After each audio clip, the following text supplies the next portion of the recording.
Dear viewers, এখন আমরা India এবং বাংলাদেশের সীমান্তে, এই যে আপনারা দেখছেন, এটা হলো বাংলাদেশের সীমানা বর্ডার, আন্তর্জাতিক সীমানা বর্ডার। এটা হলো বাংলাদেশ সাইড এবং এটা দেখেন, এটা হলো এটা হলো ইন্ডিয়ার সাইড।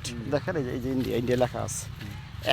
একটা সীমান্ত পিলারের মধ্যেই দুইটা সাইড, একটা ইন্ডিয়া। এখন আমি ভারতে আছি, এখন আমি বাংলাদেশে চলে গেলাম, বাংলাদেশে চলে গেলাম। হ্যাঁ, সেকেন্ডের মধ্যে আমি ভিসা ছাড়াই ইন্ডিয়ার ভিতরে ঢুকে গেলাম। এখন আপনারা দেখছেন এই যে ইন্ডিয়ার কি সুন্দর চা বাগানের দৃশ্য, খুবই মনোমুগ্ধকর। তারপরে ওই যে ইয়ার মতো বলতে হইব কি দারুণ, তারপরে কি ভিউ। মানে এই বাংলাদেশের রাস্তা, এই যে বাংলাদেশের রাস্তা দেখছেন আপনারা এখানে, এই যে বাংলাদেশের রাস্তা, এই যে বাংলাদেশের রাস্তা দিয়ে আমরা একটা তুলে যাবো। পাশে ইন্ডিয়ার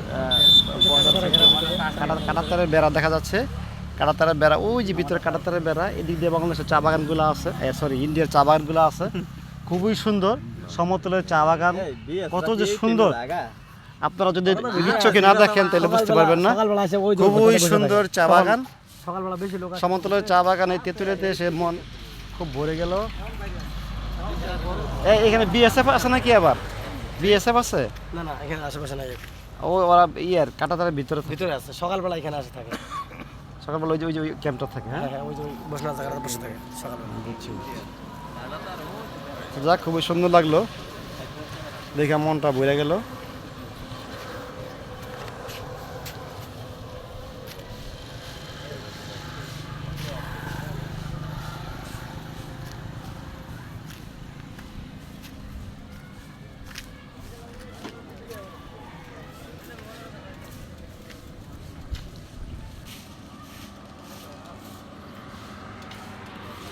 এটা হলো বাংলাদেশের রাস্তা, সীমান্ত বর্ডার রাস্তা।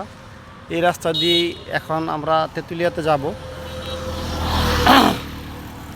পাশে ইন্ডিয়ার চা বাগান এবং ইন্ডিয়ার বর্ডার। এই দেখেন হাতে মালিয়া এরা সবাই দেখতেছে, আমি এখান থেকে চলে আসছি। খুবই সুন্দর।